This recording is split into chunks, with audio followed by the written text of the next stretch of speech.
Hi everyone, welcome to Let's Talk Cafe, and it's great to be with you today. And today I've got Mike McCarthy joining us all the way from the UK to share his story about a very difficult and sad time for him and his family as his son Ross passed away from suicide just over 7 weeks ago. So I'm thankful for Mike for coming and sharing his story with us.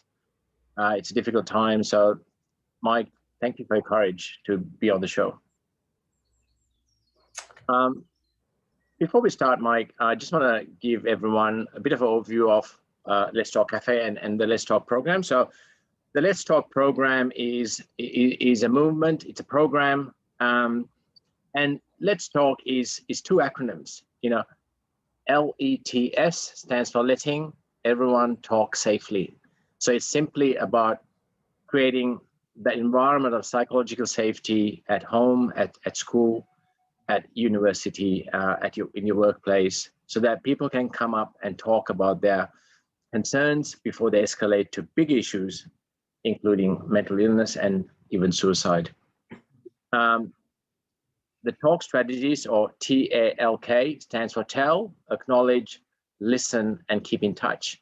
So tell when somebody is in distress and approach them and strike up a conversation, and how we do that. And when they open up to talk about their story is to acknowledge them, not jump and give advice or share your own story, but really acknowledge them with empathy and gratitude. And then listen to them, which is the third strategy, and really to get them to open up and share their story with you, externalize their feelings. And then K, for keep in touch, is about supporting them. And if you can't, it's about building that village around them to support them and empower them to face their challenges. So we run these Let's Talk Cafe sessions with people who want to share their stories. And I do encourage for those who are listening to this story, I hope it helps you if you're going through similar situations, similar circumstances, but also share your story to really break the stigma of mental health and mental illness. So let me introduce Mike McCarthy to you. So Mike McCarthy is a journalist and media consultant and trainer who was the former bureau chief of Sky News and former BBC presenter. He was a reporter, producer for over 30 years, Mike. I think it's probably more than 30 years with your radio experience as well. Now, today, Mike is joining us as the father who has lost his son, Ross, to suicide just weeks ago. In fact, it's been 7 weeks last Sunday. Now, Mike wants to share his story as a parent, talk about his own journey with depression and the journey of his son, Ross, who suffered with severe depression. Mike, welcome to Let's Talk Cafe. Thank you. Mike, tell us about Ross, who died by suicide just 7 weeks ago. Share your thoughts and share his journey. What happened? Yeah, Ross was a lively, happy child. We certainly think as parents that he had an extremely happy childhood. As he became a teenager, he suffered with emotional difficulties. I wouldn't say depression, and they seemed to get worse as Ross got older. In the past 10 years, I would say, or more, it's hard to put a precise time on it because there was no particular trigger that we know of. Over that time, his depression started, and it gradually became more and more severe. And it's something that he battled for that period. He fought very hard. He tried for his family. We're a very close family, always been very close. There's his mother, and he's got a brother, Tom, and sister, Laura. And we've always talked. We've always considered ourselves to be very close. what happened is that Ross became frustrated by his own particular fight to get the kind of mental health treatment that he felt that he needed. And in the end, he found his own counsellor and paid for his own counsellor. And I think, well, Ross certainly believed that he cracked it, as it were. And at Christmas, when we could see him face to face, when the COVID restrictions were lifted temporarily, we got together and we celebrated the fact that he'd made such progress with his mental health over the course of 2020. Then, for some reason, just when he thought that he'd achieved his long-term goal, the depression came back, and we'll never know. It's something that we'll always wonder about, but my guess is that the fact that the depression came back was the final straw.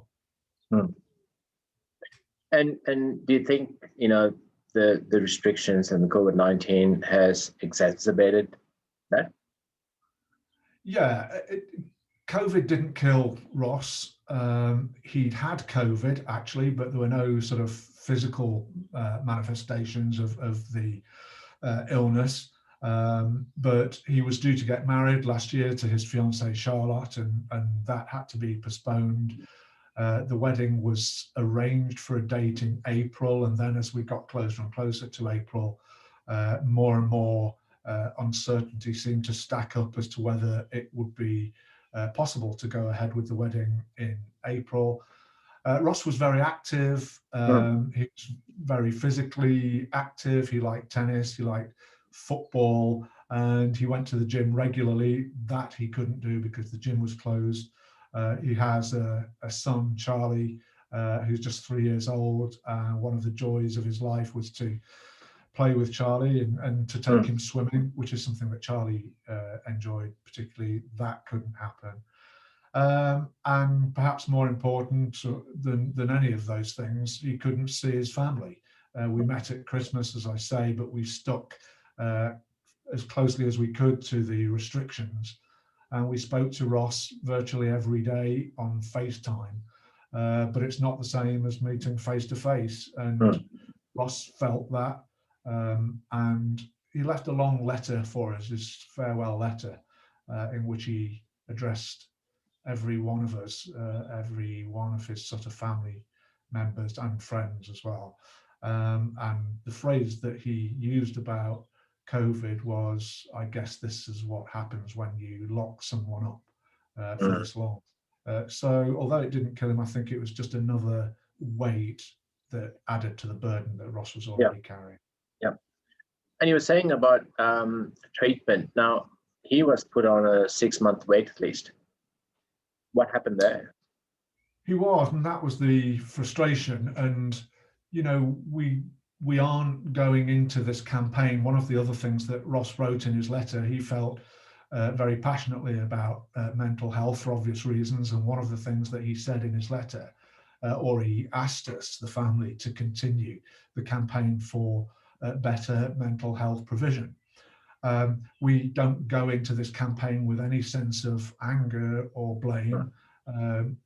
You know, Ross took that responsibility. It was his decision, and we accept that. But he was on a waiting list for something called DBT, dialectic behavioral therapy, 6-month waiting list. And we feel that for someone in Ross's state, he had tried to take his life before. And for someone in his condition, for someone who was in basically the depth of despair, we think a 6-month waiting list is potentially, and definitely was in Ross's case, a death sentence. If someone goes to a hospital or a clinic with terminal cancer, one would hope that they're not put on a 6-month waiting list before they can be offered proper treatment. And that's the point that we're trying to get across on Ross's behalf. Yeah. And he said in his letter, he did ask to continue to support mental health. Yeah.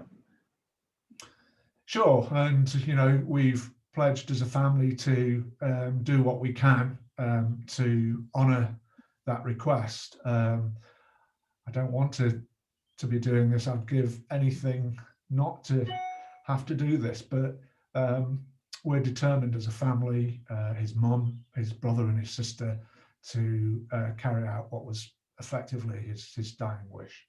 Yeah. Mike, you wrote on a post recently about the phrase commit suicide. Tell us about that. Yeah, I don't think I'm a particularly PC person, and sometimes I've got irritated in the past when, I've been told, as I thought at the time, to use this kind of language or that kind of language. But for a long time, actually, before Ross left us, I'd always thought that the word commit suicide was, well, A, inaccurate, and B, hurtful. And the reason is that certainly in the UK, and I think, in many places around the world, suicide was once considered to be illegal. Certainly in the UK, that illegal status was lifted in 1961. But it's an indication, I think, of how little we've moved on as a society and how much stigma is still attached to suicide, that we use the word commit in a legal sense. In other words, it's like committing murder or committing rape, because it was considered to be a crime. It's not been a crime for 60 years. And yet we still use this language of the dark ages. What a hollow thing it is to consider that nobody, for obvious reasons, was ever prosecuted for killing themselves. And why did we have that in the first place? But to use it nowadays, I think, especially now, we're finding as a family that it does hurt us, because Ross was a good person. He was a loving son. We will miss him with all of our hearts. And whatever he did in this world, he certainly didn't commit a crime by taking his life. And, as I say, I think that's part of the stigma now that we have to address. I posted on social media, as you say, Jatha, a comment about the word commit, expecting it because it was on LinkedIn, a professional business platform. I assumed I'd probably maybe get a dozen reactions. It's actually sort of, at the time of speaking to you now, it's had more than 750,000 views. I've had more, close to 3,500 direct messages, which I'm trying to get through. Gradually, it's going to take some time. But I think that, the reaction tells me a few things. One, that people want to talk about this. There's an avalanche out there of people who do feel that it is time to get to grips with this. And if we can't get the language right, then we can't start to improve mental health provision. The language, to me, is at the very foundation, the very basic core of how we treat a particular issue. And words matter. Language is important. I know as a journalist. So it shows me that there's a huge willingness for people to engage and talk about suicide and mental health in particular. But it was noticeable that of all the people who made contact with me, trainers, educators, charities, businesses, business executives, etc., from around the world, the one group of people that I wanted to reach out to particularly that haven't seemed to engage are politicians. And so if they won't come to me, I'm going to go to them, because, where is the discussion? Where's the political discourse about suicide? If suicide, and it is, the main killer in the UK of young men under 45, the main killer, not road accidents, not cancer, suicide. Where's the discussion? Where's the debate? It should be treated with alongside cancer. There should be parity in spending, in discussion, in awareness, because this is the thing that I'm really passionate to get across, is that depression is an illness like any other. And we shouldn't feel squeamish about talking about it and suicide. We should be open and transparent about it, I believe, because only by doing that can we hope in future to make improvements and to help other people who are in Ross's position, and to maybe save their lives. I 100% agree with you there, Mike. I mean, if you look at the statistics, look, Australia has 8 people who die by suicide every single day, and out of 8, 6 are men. We'll talk about that as well in terms of, you know, men's suicide rate. But according to WHO, you know, 800,000 people die by suicide every single year, and that's probably reported suicide. And I think I spoke to you last time. I said, you know, if suicide was, you know, defined as a disease, we've got a pandemic year after year. You know, we've got a pandemic year after year, and you're right. It's time that, you know, governments do more, but also I feel everyday people like you and me, you know, who are not psychologists or counselors, need to really step up, and it's really up to us to break the stigma about talking about mental health. I mean, you know, if I've got a bad back or a prolapsed disc, in fact, I've got one, you know, I'm not gonna hide it away from anybody. You know, why should I, you know, hide my mental illness? You know, as you know, I was diagnosed with a mental illness 20 years ago, OCD, anxiety disorder, and you know, I talk about it really openly, and but not many people do. And this program, you know, Let's Talk, is really about getting people to talk openly about their situation, and really, you know, break the stigma, so that, as we said last time, it becomes wallpaper, right? Sure. I myself have also suffered from depression. I take medication every day. Medication for me has been my salvation. That's not the case for everyone, I have to say. And, you know, to be perfectly honest, I think, you know, I too have fallen into the trap of at times not publicizing the fact that I'm seriously depressed, and trying to carry on as normal, whatever that is. And I might tell someone that, you know, I've injured my injured my foot going out running, and that just sort of, you know, rolls off the tongue. It sounds as easy to say that as anything else. But I've found that it's not actually that easy sometimes to talk about mental illness. I think because of the stigma that is still very much there. I think in the workplace, great advances have been made in recent years, but there's such a long way to go. I've spoken to men who've said that, you know, if I've been severely depressed, and this is recently, I would call in and say that I've got a sore throat or a bad back or whatever.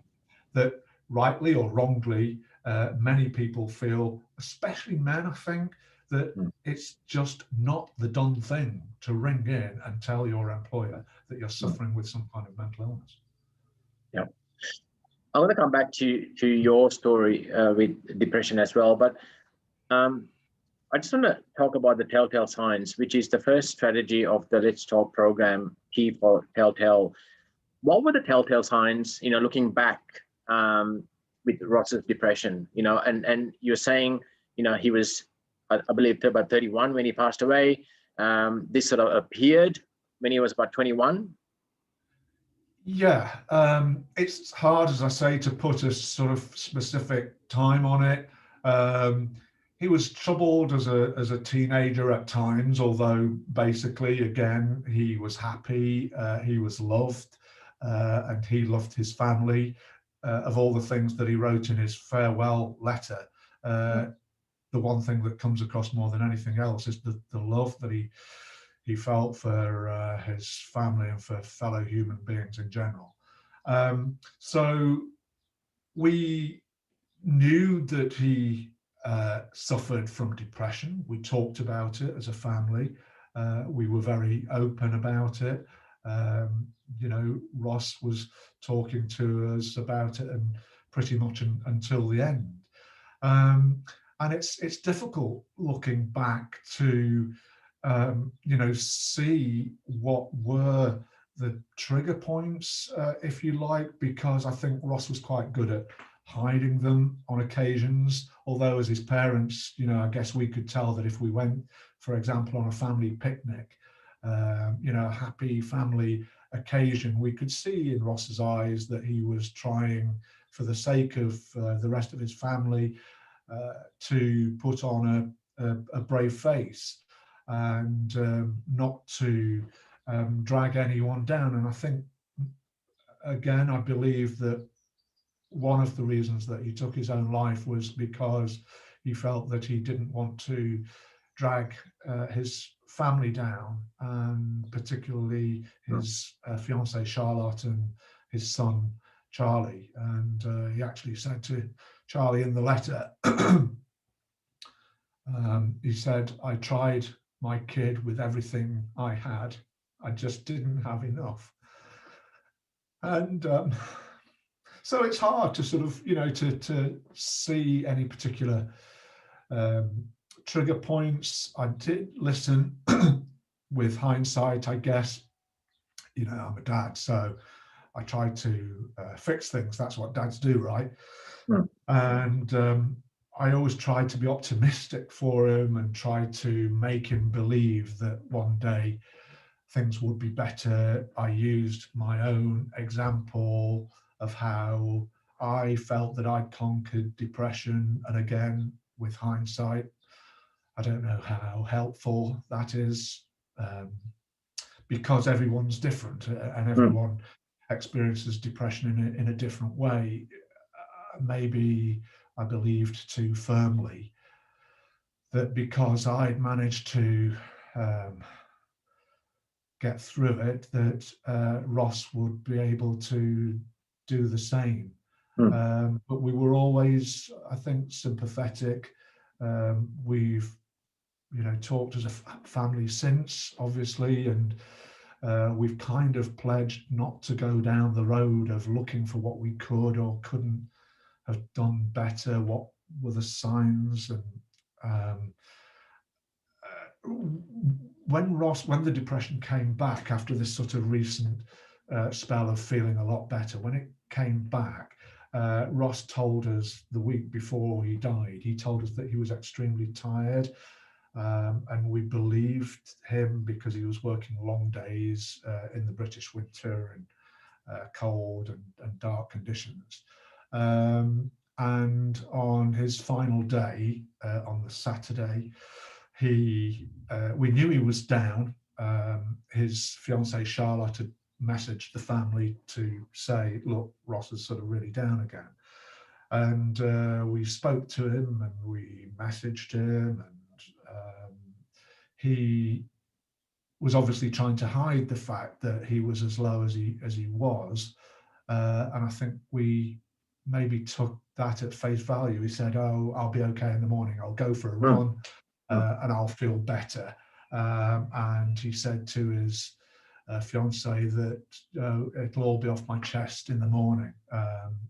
You know, with hindsight, we maybe now see what was going through his mind at the time. So I don't know if they were telltale signs, but with hindsight, maybe they were. Sure. And it's, you know, it's so difficult to look back and, you know, find out, you know, what were the signs, what weren't the signs. But, you know, it's really about doing the best. And from what you're saying, what I've gathered talking to you earlier, you know, Ross was lucky that he had parents and family that listened to him and spoke to him, and he could actually openly talk about his depression. Was that the same when you were growing up and with your depression?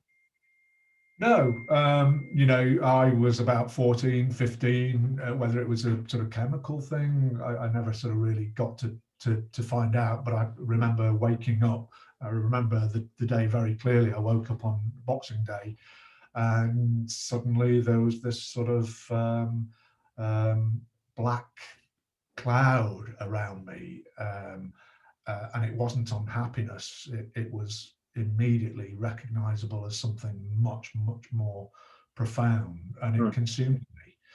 And I went to my mum, who was in the kitchen on Boxing Day ironing, and I just said, "Mum, I'm depressed." And her reaction was, as it, this was common in those days. She told me, "Oh, pull yourself together, everything's going to be okay." And I went away, and that depression lasted for a year or two. I don't remember that so much, but it was just, the whole thing was a blur. I remember going to the cinema to try and lift my mood and go for walks, go for bike rides.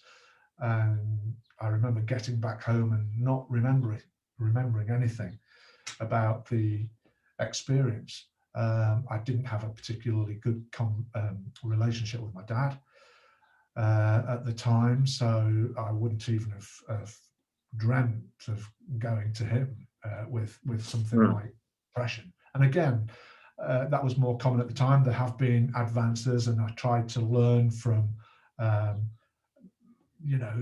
my life experiences by talking to Ross and listening to him.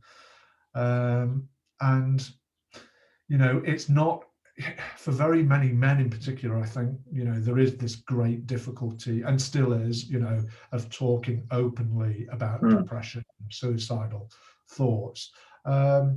With Ross, certainly as a family, we I think maybe couldn't have talked more about it. It's such a hard one, because although, as I say, we've pledged not to beat ourselves up about what we could and what we couldn't have done, questions naturally emerge in your mind. And I do find myself sort of asking, if I didn't play the dad so much and just listened, just not say anything, just listened, might that have helped? I don't know. I'll never know. How easy was it for Ross to actually acknowledge that he had a mental illness?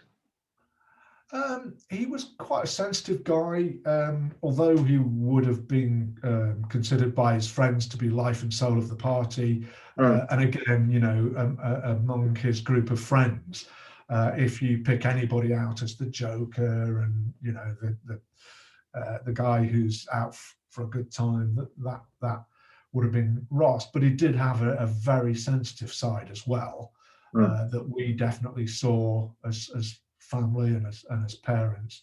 So he probably wasn't as reluctant as others might have been to discuss it within the family. In terms of discussing it with workmates and with his friends in general, he did talk about it with his friends. We know that. But I don't know to what degree, and I don't know to what degree he spoke about it at work.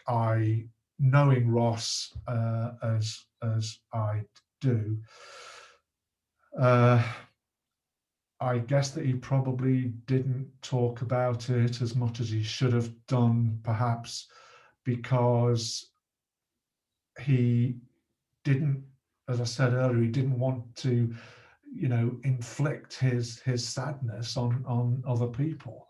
I know that there was one woman in particular that he found it easy to talk to at work, but I'm not sure that he spoke in any great depth to his colleagues, for example.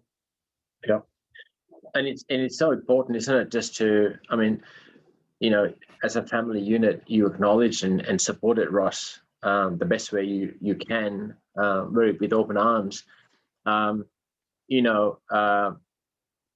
It's hard to draw the distance between home and work, or school or university. So how important it is for others, in people's lives, to acknowledge them is just paramount, because, we spend most of our time at work. Sure. And I think, when you look back at someone's life, like Ross, of course, his parents are exceptionally influential, as all parents are, but there are other influences out there, you know, his friends, his teachers, whatever. And particularly as an adult, you know, there's only a certain amount you can do. You know, Ross was living a few hours away from his family. We would have seen him more had it not been for COVID. There's no doubt about that. But we are just part of a much bigger picture, you know. As individuals, we're influenced by so many different people, and that's certainly come across, you know, since Ross died, just the impact, the ripples, how many people's lives he touched. We were only allowed to invite a small number to his funeral, because of COVID restrictions.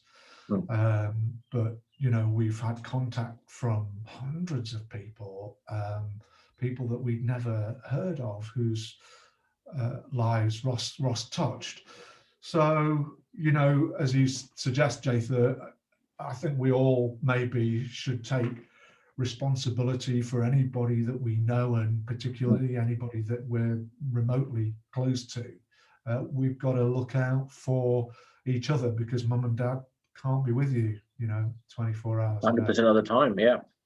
And I always say, people ask me, you know, how do you approach someone who has a mental illness, or even you know, feeling sad or frustrated, which are normal feelings, isn't it, Mike? You know, these are normal feelings. You know, they're not bad. They just happen to be a feeling, just like happiness. And I always say, you know, we've already got the faculty, we've got all the tools in us. You know, we've got a pair of eyes and ears and you know, a heart to feel, and you know, although most of our feelings come from our brain, and brain to know. It's a matter of, you know, opening our eyes and really seeing what you see and describe it. You know, hey Mike, you know, I see that you're feeling sad, or hey Mike, you know, I see that you're feeling a bit frustrated today. You know, would you like to have a chat? You know, it doesn't have to be more than that, right? No, and I've spoken to charities who suggest, you know, again, especially with men, I think there is this problem that maybe Ross was slightly an exception in this respect, to some degree at least, but I think with men, you know, vulnerability is still seen very much as a Sure. weakness. And some of the charities that I've spoken to since Ross died have suggested that, you know, when we, as men in particular, say, hey, you okay? And the inevitable response is, yeah, I'm fine. You know, maybe follow that up with, but are you really okay? Or, you know, on a scale of 0 to 10, how okay are you? You know, and you Absolutely. you might find that somebody who just, you know, says that they're okay is actually only on level 2 or 3 okay, you know, which is not okay at all. So, you know, I think, but that thing about vulnerability, certainly there was an element of that in Ross, that, you know, he didn't want to come across as being vulnerable. You know, we have this awful phrase, man up, and, you know, the strong silent type. Well, what do those things mean? Man up and the strong silent type means shut up, don't speak, don't, you know, let your feelings out, because it's not manly. And if there's one thing in Ross's name and in his honor that I would like to say to, I mean, every suicide is equally tragic for the person who dies, who leaves us with so much potential that they could have fulfilled. Every death, whether it be male or female, is they're all equally tragic. But I think particularly with men, particularly the way that the world is at the moment, and that the way that the world is developing, I think this is an absolute key thing for men, not to feel that vulnerability is weakness. I mean, I've spoken to men in the past, and actually this is not just as a result of what happened to Ross. I've always felt that There's nothing wrong with crying as a man. You know, I remember speaking to someone who was going through a divorce. He broke down in front of me and cried and felt embarrassed. You know, there he was carrying this sort of huge burden, this huge weight. And then to add to that, he starts to feel embarrassed about opening up and crying. And I tried to tell him, please don't apologize. Please don't say that, or try to even suggest that crying is a weakness. Men do cry. You know, men do cry. There's nothing wrong with that. And in my book, and I don't think I'm alone in this, in my book, it's actually a sign of strength, not weakness. You're spot on, Mike. You're spot on. And there's a beautiful quote by Bruno Brown, who talks about, you know, vulnerability and shame, and she has a quote, you know, not exact words, but basically she says, you know, vulnerability sounds like the truth, feels like courage. Truth and courage ain't comfortable, but it's never a weakness. You know, and look at you right now. You know, I'm talking to you, Mike. You're going through a very difficult period of your life, and you're truthful and you're courageous. You're vulnerable. You know, and it takes so much courage and strength, right, just to come up here and talk and share this story with us. And I know, and the reason I did invite you is because it's going to make a huge difference to moms and dads who are watching this, people who are suicidal. You know, let's be open and say that word, you know, and because, you know, I want to ask you about, you know, what you think what people should do a bit later who are feeling suicidal. I want to ask you about what we say to moms and dads who have lost their kids to suicide. And as you said so rightly, it doesn't just affect the family, it affects the community. You know what I mean? And it's such a devastating effect. I want to talk about listening, and you said how important listening is in this whole, you know, scenario of dealing with somebody who has a mental illness in this case. Let's talk about Ross. How good was Ross listening to his own self, you think? He knew what he needed. He thought that he was bipolar, and he'd done his research. I think looking back that he wasn't patient enough maybe with himself. He wasn't sort of kind enough with himself, and I think he became increasingly manic, which I think suggests that he didn't want to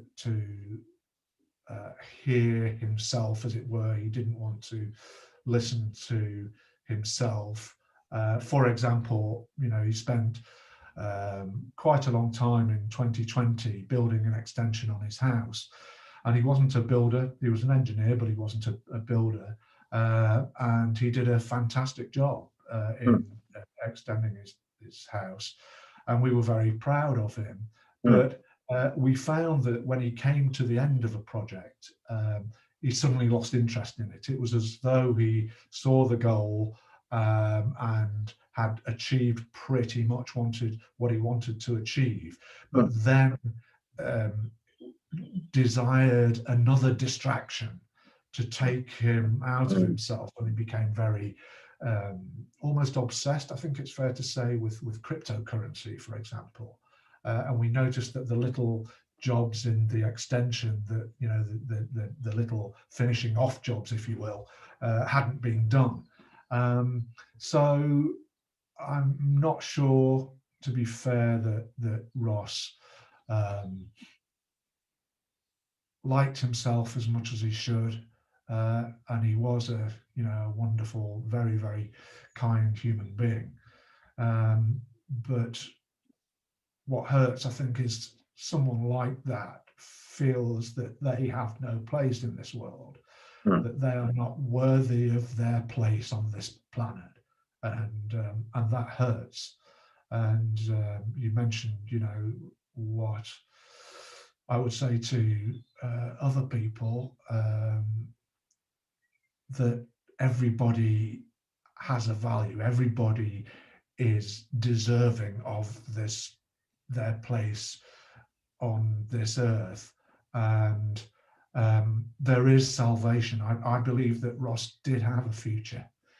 He did have a life. There was something out there for him, and I still believe that, with the right treatment, that he would have found that salvation.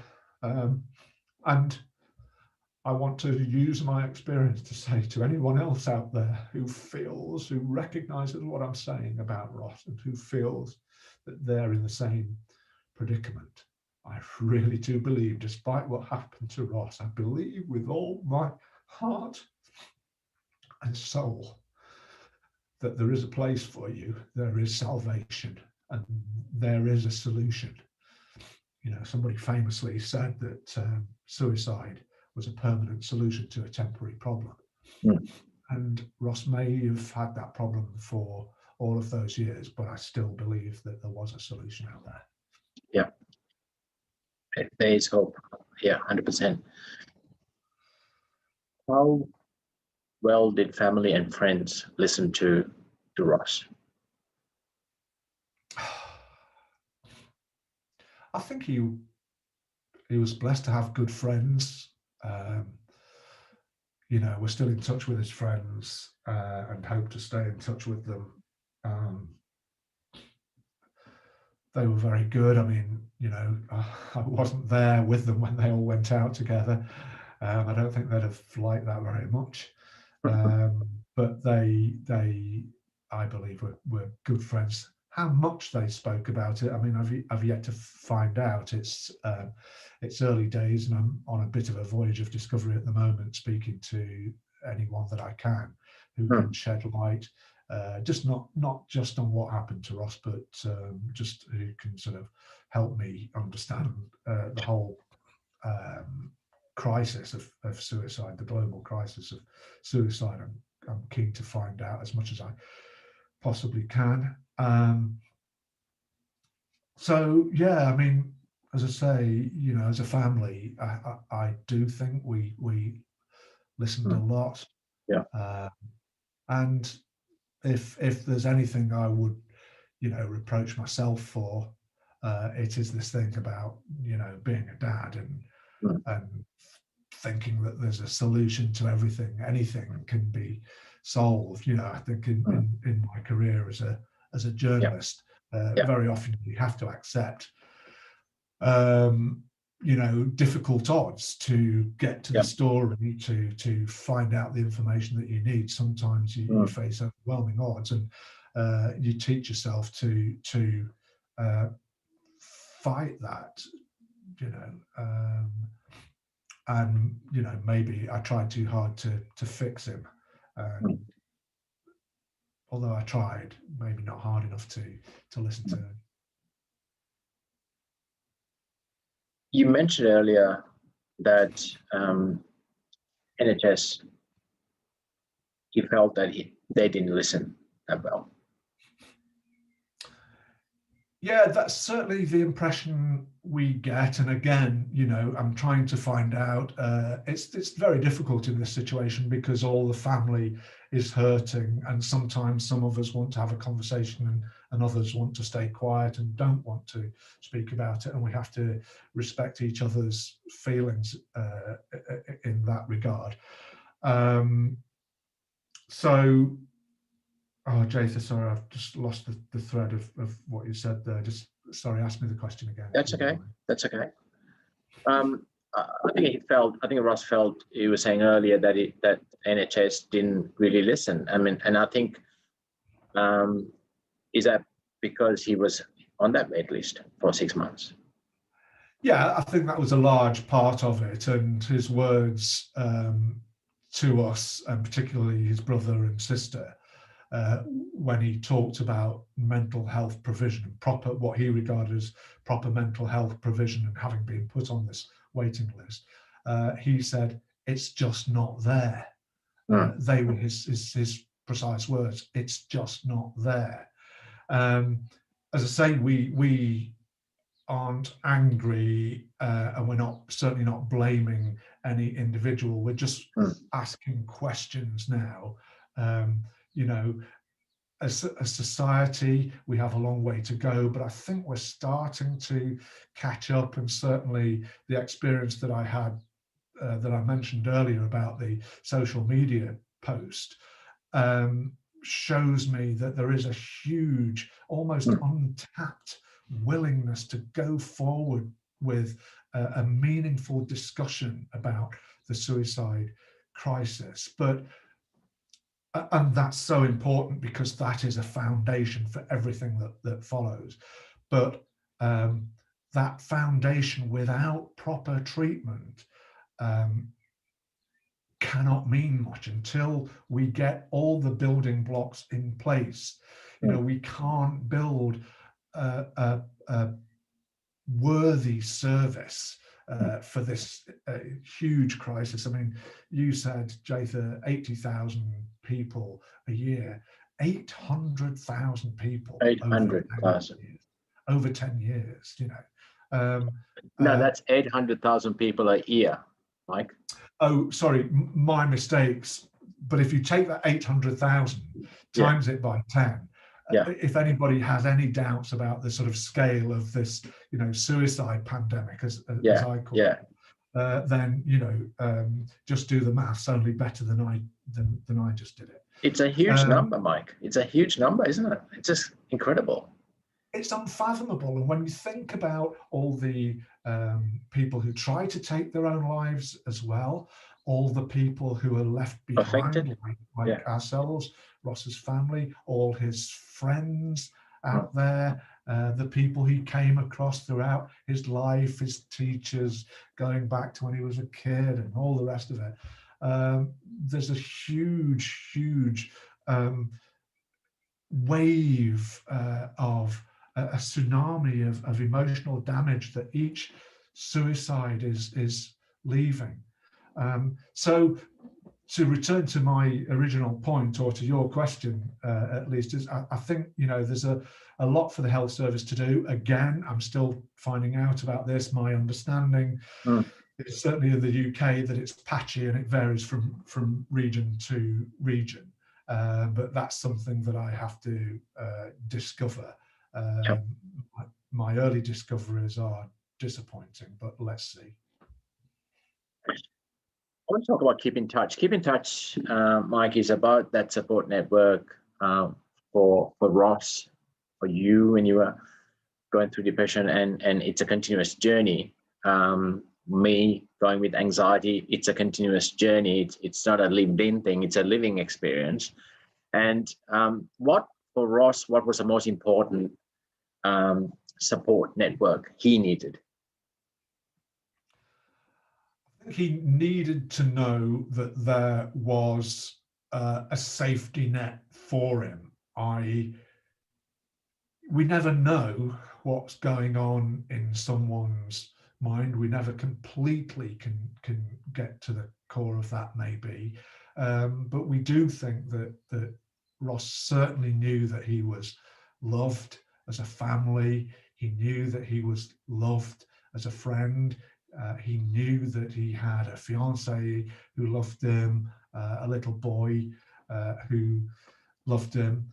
But I think he felt that the professional safety net, as it were, maybe had holes in it, that he did receive some treatment, but, you know, as I say, he went on to find his own counsellor and pay for his own counsellor. He felt that, you know, for some reason, and again, we have no blame, and we have no anger. We certainly know that Ross felt that the right kind of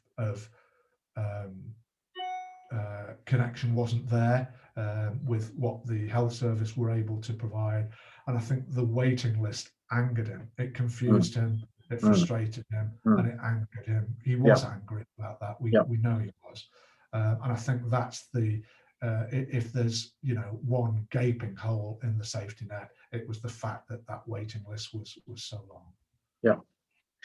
Mike, what's your message to people who may be in a similar situation to Ross right now? They've gone through depression. They're in that journey.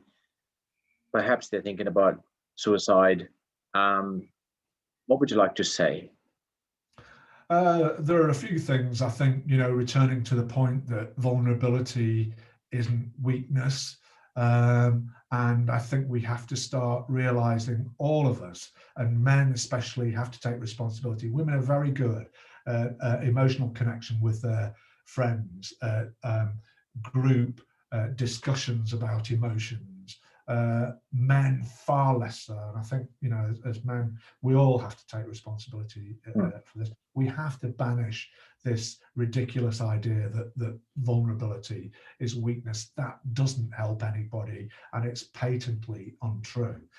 To anybody in the situation that Ross was in, Winston Churchill once said, "If you're going through hell, keep going." And that may not sound like much comfort to carry on with the burden that you may have been carrying for a very long time.